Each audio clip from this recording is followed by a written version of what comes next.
inilah untuk jasad kita. Yang kita simpan inilah untuk masa tua dan yang akan kita wariskan. Yang kita sedekahkan inilah bekal kita sesudah kita mati. Pertanyaannya, mana yang lebih banyak kita buat? Itu aja. Kalau lebih banyak yang kita makan, berarti kita orang-orang yang rakus. Kalau lebih banyak yang kita simpan untuk anak dan cucu kita, berarti kita orang yang bakhil, orang yang pelit. Makanya orang yang pelit itu dua model. Apa dia? Ada yang bakhil, pelit sama orang lain. Ada namanya suh, pelit sama orang lain, pelit sama diri sendiri. Ini paling parah. Duit banyak tapi tak bisa dimakan. Ini orang suh. Kalau orang bakhil, orang pelit sama orang lain pelit dia, tapi untuk diri sendiri boros. Ada duitnya di kantonginya, ada rokoknya di kantonginya, rokok orang terletak dihantamnya. Ini namanya bakhil. Biar muntah yang penting gratis rasanya. Ini bakhil lah namanya. Ada namanya suh. Orang yang suh ini pelit sama orang lain, pelit sama diri sendiri. Duit banyak makan tempe tiap hari. Hari ini ganti tempe pakai terong, besok tahu pakai terong. Itu ada duit banyak, gak akan nikmati hidup itu. Inilah namanya orang yang suh. Jadi kalau bisa buat yang tiga makan sebahagia, yang kita makan ini supaya sehat badan kita, buat kita beribadah. Makanya niatkan semua yang kita makan ini adalah untuk beribadah kepada Allah. Kemudian yang kita simpan, jangan lupa kita niatkan, ya Allah, wariskanlah hartaku ini kepada anak-anakku yang soleh. Selalu niatkan, karena harta yang haram akan diwarisi oleh anak-anak yang soleh, ahli waris yang jolim. Itu maksudnya.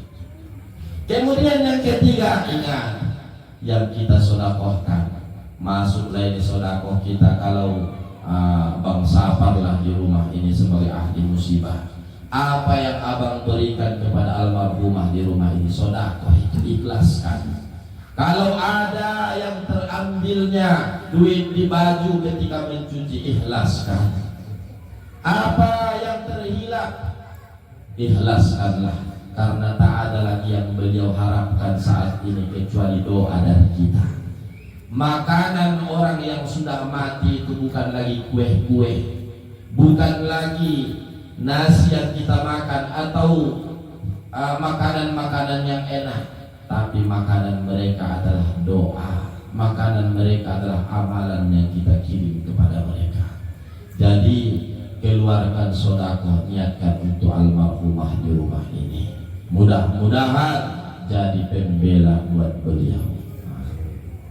Kemudian yang terakhir, penutup biar coklat ini, yang intinya yang ketiga ini, semua yang kita miliki akan berpindah tangan ke orang lain. Pekerjaan kita akan digantikan oleh orang lain, jabatan kita akan diduduki oleh orang lain, harta kita akan direbut oleh orang lain. Semua yang kita miliki, bahkan jasad kita pun tak bersama kita lagi.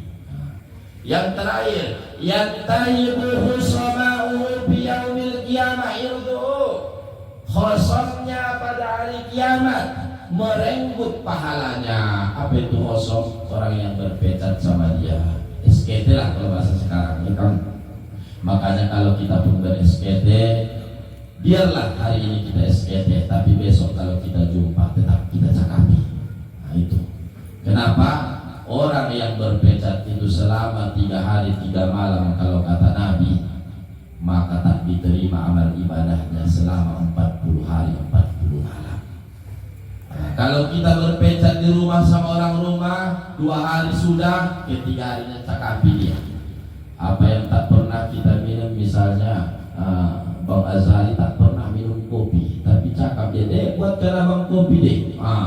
Jadi ternyata apa kata orang rumah, kapan pula abang minum kopi? Tapi Lopez lah yang ketiga dia cakapan, itu maksudnya. Jadi yang intinya buat kita, dendam itu tak berarti. Yang pemaaf itu yang paling utama. Tandanya kita itu manusia, ya wajar saja ada salahnya, wajar saja ada hilafnya. Tapi kalau bisa jangan kita tanamkan sifat dendam dalam diri kita, tetap kita saling bermaaf-maafan selalu. Orang yang kayak gini kata Nabi, khusama'uhu, orang pada hari kiamat datang menagih pahala yang dimilikinya. Dulu sewaktu di dunia kamu ada dosa sama saya, terakhirnya digantilah dengan pahala yang dimilikinya sampai habis pahala tersebut. Inilah yang disebutkan di dalam hadis. Tahukah kalian siapa itu orang yang muklis? Lalu para sahabat menjawab, orang yang muklis itu ya Rasul adalah orang yang bangkrut.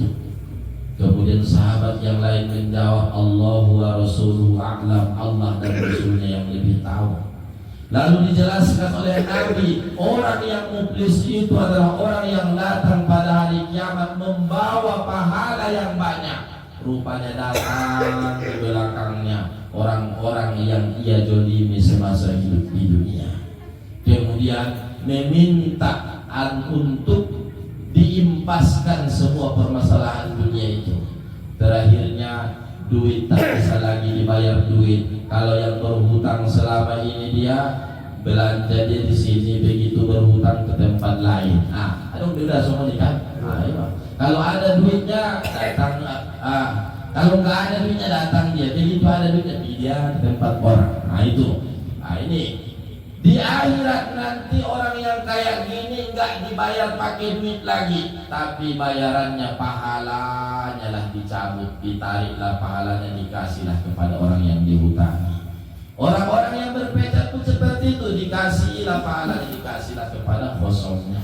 Dan juga yang lain-lain, termasuk salah satunya yang perlu kita ingat adalah keluarga kita. Inilah yang paling banyak nantinya menuntut pada hari kiamat. Datang anak kita, datang istri kita, mereka menuntut, ya Allah, saya tak mau masuk neraka karena selama hidup di dunia suami saya tak membimbing saya agama, ayah saya tak mengajari saya agama, ayah saya tak mendidik saya agama. Mereka protes kepada Allah tentang ayahnya, tentang ibunya, sehingga terhalanglah orang tua itu masuk ke dalam surga, padahal mereka sudah berada di depan surga.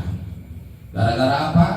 Gara-gara permasalahan di dunia. Inilah namanya habalun minan nas. Jadi kayaknya sampai di sinilah kajian kita.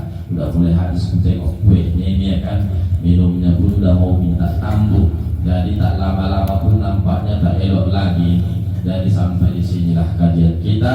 Yang intinya buat kita semua, mari sama-sama kita jadikan almarhumah di rumah ini sebagai ikhtibar bagi kita, pelajaran bagi kita untuk mendekatkan diri kepada Allah Subhanahu wa taala, karena itulah amalan yang akan kita bawa mati nantinya. Akhirul kalam, assalamualaikum warahmatullahi wabarakatuh.